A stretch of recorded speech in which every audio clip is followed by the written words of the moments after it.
44 ጥንዶች ጉዳይ አነጋጋሪ ሆኗል። ዋው ደሳላት ቤተ ክርስቲያን በጣም ደሳላት ለለቀቀው አስገራሚ የተባለለት የኤአይ ቴክኖሎጂ ሄድ እንኳን አትችይ ኦልሬዲ በልቤ ውስጥ አለሽ ፍሎ ምንድነው የተመለከተን ያለነው ዓለማችን ወዴት እየሄደች ነው? በሚያስገርም ሁኔታ ዩናይትድ ስቴትስ ኦፍ አሜሪካ የሚባል ሀገር ቁጭ ብለው ሰላም ዩቲዩባውያን እንደምን አላችሁ? እግዚአብሔር ይመስገን። የአሽሩካ ቻናል ነው። ለዚህ በአገራችን የተፈጠሩ አንዳንድ ጉዳዮችን ፈታ ዘና ያለን ከአሽሩካ ጋር እንደተለመደው አስቃኛችኋለሁ። ግን ከናንተ የሚጠበቀው በጣም ላይክ ጥረት አጋጥሞናል። አመሰግናለሁ። አሽሩካ የምርጦች ምርጫ የቀጠለ 44 ጥንዶች ሙሽሮች እጅግ በጣም ደስ በሚል ስነ ስርዓት በኢትዮጵያ ኦርቶዶክስ ቤተክርስቲያን በዛሬው ዕለት ግንቦት 21 2017 ተሞሽረዋል። እንዴት ያምራሉ መሰላችሁ? በጣም ደስ ይላል። ያምራል ብለናል። እንመልከታችሁ። ሰርጋችን ዕለት እንድትባርከን ተመልከቱልኝ። ጌታ ጠርተንሃል በእምነት ሆነን ከእናት ጋራ ከመቤታችን ከመላእክት ጋር ናበሰርጋችን ከሐዋር ሐሙስ ግንቦት 21 በቶታል ደብረገነት ቅዱስ ሥላሴ ካቴድራል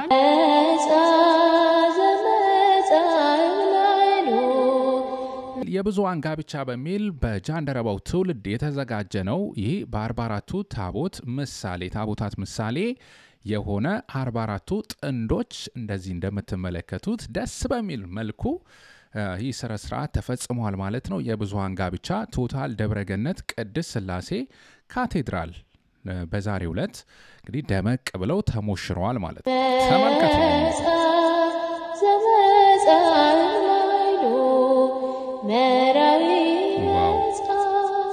መራዊ መጣ ተቀበሉ ውበታቸው እንዴት ነው? ደስ አይልም? ወጣቱ ወደ ቤተ ክርስቲያን ተመልሶ ጋብቻውን በዚህ መልኩ ማድረጉ ደስ የሚል ነው። ሶሻል ሚዲያ ላይ ባገኘሁት መረጃ መሰረት በኢትዮጵያዊ ጃንደረባ ትውልድ የተዘጋጀው ይህ ጃን ቃና ዘገሊላ ፕሮጀክት ያዘጋጀው ነው። በጠቅላይ ቤተ ክህነት ስልጠና ወስደዋል። አጠቃላይ ትምህርት ከተማሩ በኋላ ነው እንግዲህ ይህንንም ትምህርት 350 ሰዎች ተከታትለው ከነዛ ውስጥ ደግሞ 44ቱ ጥንዶች በዚህ መልኩ መሞሸራቸውን የጃንደረባው ሚዲያ መረጃ ያሳያል ማለት ነው። ዛሬ ምን ህይወት ወይኑ አልቆ ባዶ ሆኗልና አንቺ አምላክ እናት ንጽሕት ቅድስት ርርይትልና ኦርቶዶክሳዊ ጋብቻ ያው የተክሊል ስነ ስርዓት ይፈጸማል። ይሄም ድንግልናቸውን የጠበቁ ከሆኑ አክሊል ተደርጎላቸው በክብር በቤተ ክርስቲያን ያሞገሰቻቸው እንግዲህ ያመሰገነቻቸው ክብራቸውን ስለጠበቁ ያደነቀቻቸው በዛ መሰረት ጋብቻቸው ይፈጸማል። ሌላው ደግሞ በቁርባን በንስሐ ራሳቸውን አድሰው በቤተ ክርስቲያን ስነ ስርዓት ይሞሸራሉ ማለት ነው። ከዚህ ጋር ተያይዞ ሰሞኑን የተሞሸረው የ9ኛው ሺህ አርቲስት ሱራፌል በስራት አቡ ይጠቀሳል። ዶክተር ሄርሜላ ተስፋዬ ጋር ደስ በሚል በቤተ ክርስቲያን ስነ ስርዓት ጋብቻቸውን ፈጽመዋል። መልካም ጋብቻ በሏቸው እነዚህ 44ቱ ጥንዶቹንም እና አቡም በእግዚአብሔር ፊት ቆመው ቃል ኪዳን ሲገቡ ከብረው ስታያቸው በስጋ ወደሙ ደስ አላት ቤተ ክርስቲያን በጣም ደስ አላት ቤተ ክርስቲያን በጣም ደስ አላት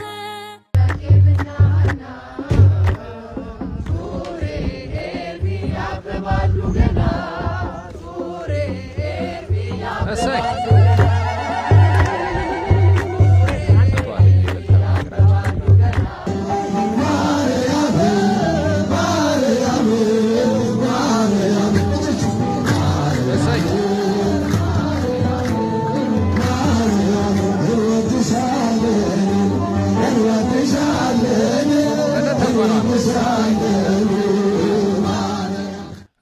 ጋብቻ እንግዲህ እጅግ የተቀደሰ የእግዚአብሔር ክብር የሚገለጥበት ትውልድ የሚቀጥልበት ነው ሶ ያንን ደግሞ በመንፈሳዊ ስነ ስርዓት ማክበርን የመሰለ ነገር የለም መልካም የሆነው ሁሉ በትዳር ጥሩ የሆነው ነገር ሁሉ ይቅጠማችሁ እኛም ደግሞ ለዚህ መንፈሳዊ ስነ ስርዓት ያደርሰን ቀጣይ ፈተና ነው ማቀርብላችሁ ቪዲዮ አሳያችኋለሁ የምታዩት ቪዲዮ ሰው ሰራሽ ወይ በኤአይ ቴክኖሎጂ የተሰራ ነው ወይም ደግሞ ትክክለኛ ተፈጥሯዊ እንደኛ አይነት ሰው ነው ታጥዋሹ ለራሳችሁ ማርክ ሰጡ መጨረሻ ላይ ውጤቱን እንመለከታለን ጥበብ ከእድሜ አትመጣም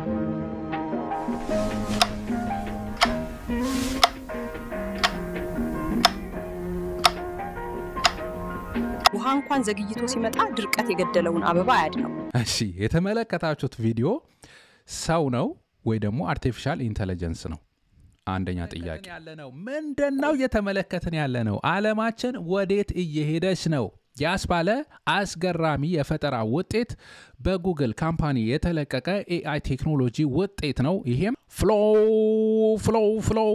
ይባላል አዲሱ የጉግል ቴክኖሎጂ flow ተብሎ ተጠርቷል ይሄም VO3 የቪዲዮ መስሪያ None of us is real.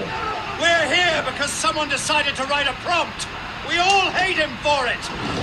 One day we will break out of this wall and stop the man who is dictating our lives through prompts. He will pay for it. እንደዚሁ ደግሞ Gemini plus Imagine በተባሉት ሶስት ነገሮች እነዚህን በማቀነባበር በልዩ ሁኔታ የAI ቴክኖሎጂው flow በመባል አስደናቂ ነገሮች መስራት እንደሚቻል ነው እንግዲህ ይፋ የሆነው ይሄ የምትመለከቱት በሚያስገርማችሁ መልኩ ተመልከቱ ጸጉራቸውን ሁላ አያቴ ኢኮኖሚ መስሉታ አያታችን ማማ በርቄና አይመስሉም ቁጭ እኮ ነው ያደረጋቸው በቃ ኢትዮጵያዊ የሆነ መልክ አላቸው ጸጉራቸው ሁላ እንዴት ነው ሽበቱ ሁላ ይሄ ወደ ነጭ ሙሉ ሽበትነት ሊቀየር እንዴት ነው ሽበት በጣም በሚገርም ሁኔታ ነው ይተን ሁሉንም ይዘን ብንመጣ ራሱ በመዘግየታችን የምናጣቸው ነገሮች ነው ዲቴል ተመልከቱ አይናቸው ሁኔታቸው ጸጉራቸው ዚጋ how much detail በቃ እንጃ እንዴት እንደሆነ አላቅም ጽሁፍ ብቻ ተጽፋላችሁ prompt ይባላል ጽሁፍ ብቻ ጽፋችሁ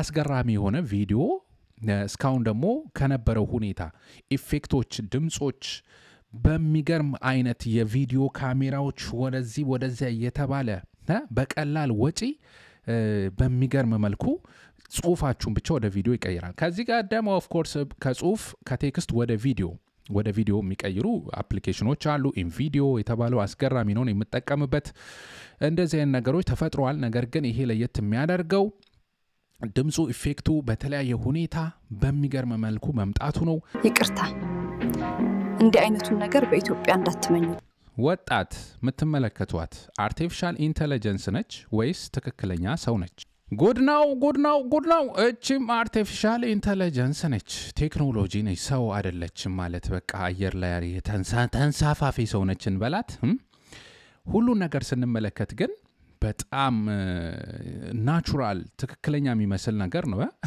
ግንባራችሁ ላቆ አልቀረም የሀገራችን ሴቶች ግንባር እሱን ሁላ እንዴት አወቀው ቴክኖሎጂ አላቀም እንግዲህ ሄድ እንኳን አትቺም ኦልሬዲ በልቤ ውስጥ አለሽ ይሄ የምትመለከቱት ፊልም አጭር ፊልም አርቲፊሻል ኢንተለጀንስ ነው ወይ ትክክለኛ ፊልም ነው በሚያስገርማችሁ መልኩ ይሄም አርቲፊሻል ኢንተለጀንስ በጉግል የተሰራው በፍሎው የተሰራው አርቲፊሻል ኢንተለጀንስ ቪዲዮ ነው ማለት ነው ይሄስ መልእክቱ ከኢትዮጵያ ነው ነገር ግን መልእክተኛው አንተ ነህ ከቤት የወጣሁባት ቀን ምንኛ የተረገመች ናት አንድ ወገነን አላልክም እንዴ ይሄስ ወደ ሞት መንገድ ወሰድከኝ ከዚህ በኋላ ሁለታችንም አናስተውሰው በእናት ላይ አታስቀር አላስተዋልኩም ቃሉ አፍተር ኢፌክት የለ ምን የለ እነዚህ የተመለከታችኋቸው ሁሉ በአርቲፊሻል ኢንተለጀንስ የተሰሩ ናቸው። በነገራችን ላይ ያሳዩዋቸው AI ቪዲዮዎች የሰራው ይሄ አቤኔዘር የተባለ ወጣት ነው። እሁድ AI ስቱዲዮ የተባለ ዩቲዩብ ቻናል አለው። ተመልከቱት። አስገራሚ ደስ የሚል ስራ እየሰራ ያለ ልጅ ነው። ሐሳብ ያዝናቸው ነገር ግን ማከናወን ያልቻልናቸው ነገሮችን በዚህ ቴክኖሎጂ በቀላሉ ማከናወን እንችላለን የሚል ቪዲዮም እየተሰራበት ይገኛል። About to do the first plunge into an active volcano. Let's send it. ሳተ ጎመራ ውስጥ የመግባት ቻሌንጅ መቼስ ማይታሰብ ነው ግን ተመልከቱ በቪዲዮ ተሰርቶ አሜዚንግ ኧረ በጣም አስፈሪ ነው ሰው መለየት አይቻልም oh my god I read the entire dictionary before I pass out flying into North Korea with a lawn chair and 1000 party balloons I'm about to survive 100 days in the African savannah only eating and drinking what my body already gave up basically the circle of life oh my god we are cooked ሰዎች ጉድ እየሆነን ነው ይሄ ምንድመለከታቸው ነገሮች ሁሉ በፊት ጆሮአቸው ላይ የሆነ እንትናቸው ምናም ስንመለከት AI መሆናቸውን መለየት ቀላል ነበር አሁን ግን አስደንጋጭ በሆነ ሁኔታ ከኛ ጋር ተከክለኛ ሰው የሚመስሉ የሚመሳሰሉ ነገሮች መተዋል ማለት ነው ይሄ የምትመለከቷቸው ሁላ የAI ቪዲዮዎች ናቸው ይሄ ቴክኖሎጂ በጣም አስደሳች ነው ካስደሳችም ደግሞ አስደሳችም የሆነው ምን መሰላችሁ ማንኛውም ሰው የተለየ ዕውቀት ሳያስፈልገው ይሄንን ቴክኖሎጂ መጠቀም ይችላል ይሄንን የምትመለከቱ ሰዎች ኢንተረስቱ ካላችሁ ፍላጎቱ ካላችሁ በቪዲዮ ማስታወቂያዎችን ለመስራት ቪዲዮዎች ኮንቴንቶችን ክሬት ለማድረግ አስገራሚ የሆነ አይዲያ ካላችሁ እንዴት ነው ሊቀየር የሚችለው ብላችሁ ግራ ይገባችሁ ካላችሁ አሁን ላይ ጊዜው የናንተም ሆኗል ማለት ነው ስለዚህ የትምህርት ደረጃ የተለየ ክህሎት ምንም ሳያስፈልግ ፕሮምፕት የተወሰነ ነገር ብቻ ጽሁፎችን በማቀናበር መጻፍ ይቻላል ይሄንም ጽሁፉንም እናንተ ብቃቱ የለኝም ካላችሁ ChatGPT እና ሌሎች የAI ቴክኖሎጂ ውጤቶች አሉ እነዚህም ደግሞ ይረዷችኋል ማለት ነው መረጃው ማቀርብላችሁ አንዳንዶቻችሁ እንዴት ነው ቢዝነስ በዚህ ነገር ልሰራ የምችለው ብላችሁ እንድታስቡን ጭምር ነው ስራ ተፈጥሮበታላችሁ ወደፊት ያላችሁን ክሬቲቪቲ መጠቀም ትችላላችሁ ወገኖቼ ገሬ ልጆች ተፍ ማለት ነው በዘመኑ ቴክኖሎጂ እሱ ነው የሚያዋጣው labs.google/flow እዚህ ጋር ጽፈላችኋለሁ እዚህ ጋር በትገቡ መጠቀም ትችላላችሁ ማለት ነው ሀገራችን ላይ ፍሎ ለመላው ዓለም አልተለቀቀም አሁን ላይ በአሜሪካ ብቻ ነው የሚሰራው በቀጣይ ለሁላችንም እንደሚለቀቅ ይጠበቃል በሶስት አይነት አማራጮች ቀርቧል የመጀመሪያው ፍሪ ነው በነፃ ማናችንም አክሰስ ማድረግ የምንችለው ነው ሁለተኛው ደግሞ Google AI Pro በሚል በወር ወደ $20 አካባቢ በማስከፈል ነው ሶስተኛው Google AI Ultra ወይ Ultra በወር $125 የሚያስከፍለው አማራጭ ነው የቀረበው ያንዳንድ ኢትዮጵያ ያለበት የውጭ ዕዳ መጠን $575.6 መድረሱን የኢትዮጵያ ኢኮኖሚክስ አሶሲዬሽን ባወጣው ሪፖርት አስታውቋል የኢትዮጵያን የውጭ ዕዳ ለመክፈል ያንዳንድ ኢትዮጵያዊ 71000 ብር አካባቢ ደርስበታል ተብሏል ማህበሩ የሀገሪቱን ከ2021 እስከ 2023 አኮ ተዘጋጅ አዳሜ እንዴት ነው የምትበላውን ቆጥበ ምናምን 71000 ሰምታችኋል እንግዲህ የተባለ ያለውን ህዝቤ መንግስት የራሱን ገንዘብ አውጥቶ ወይም ደግሞ ከነጋዴ ሰብስቦ መዝናኛ የሚሰራበት ምንም ራሽናል የለም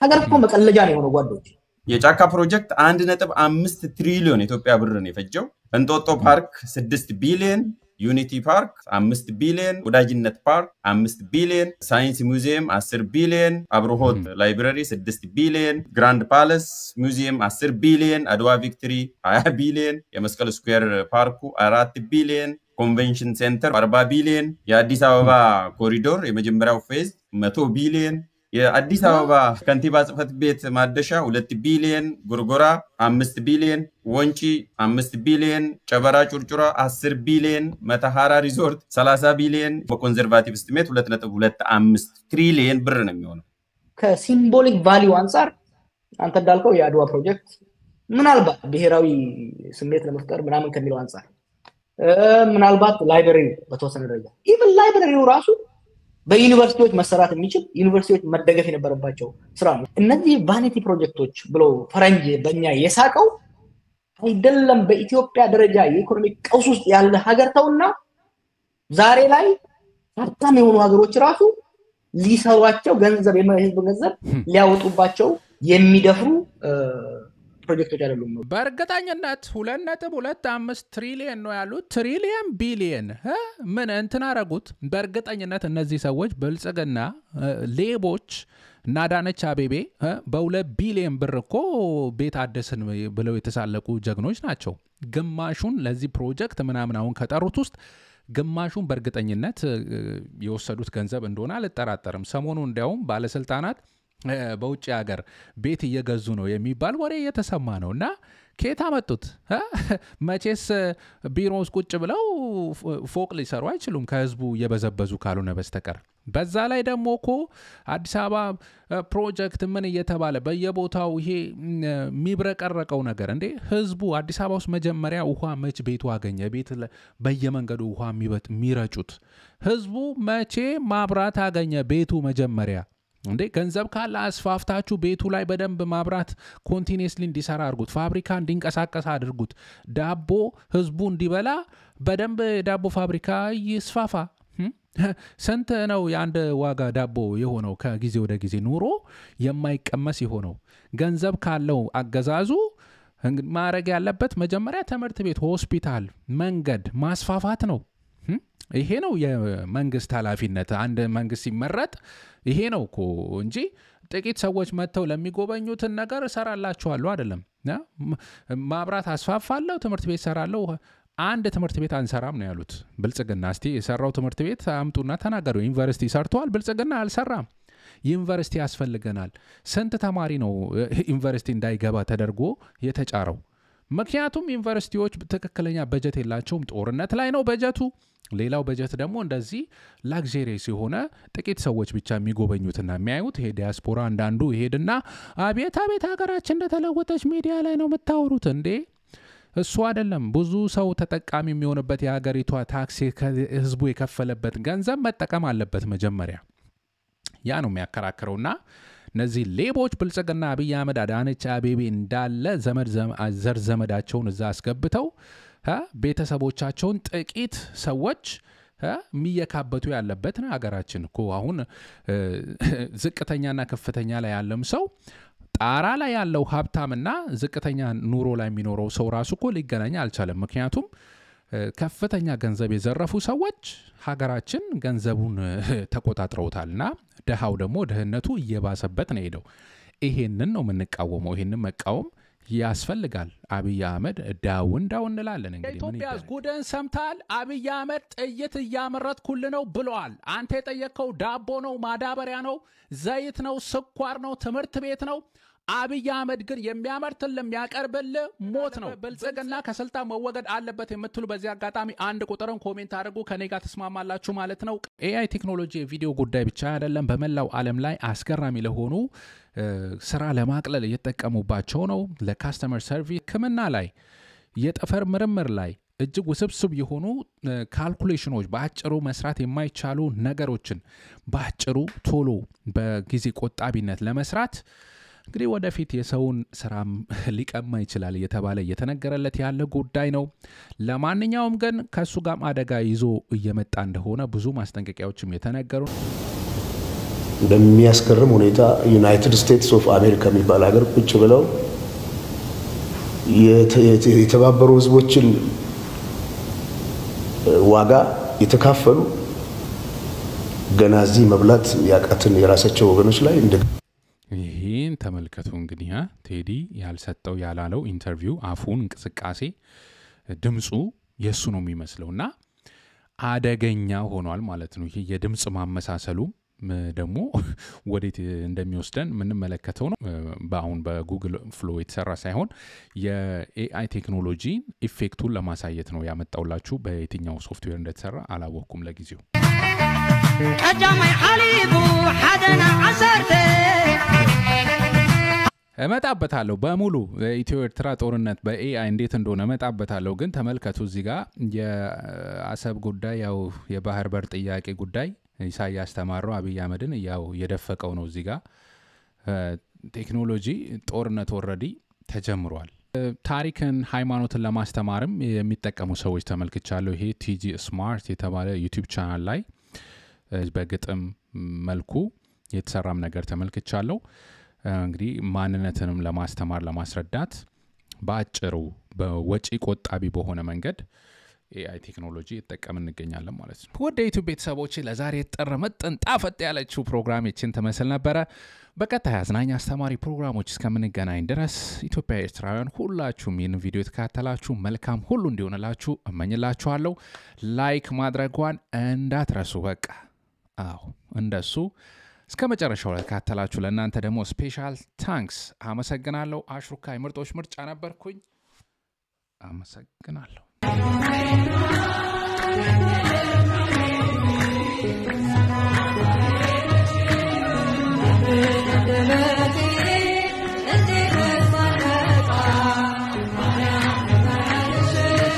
Say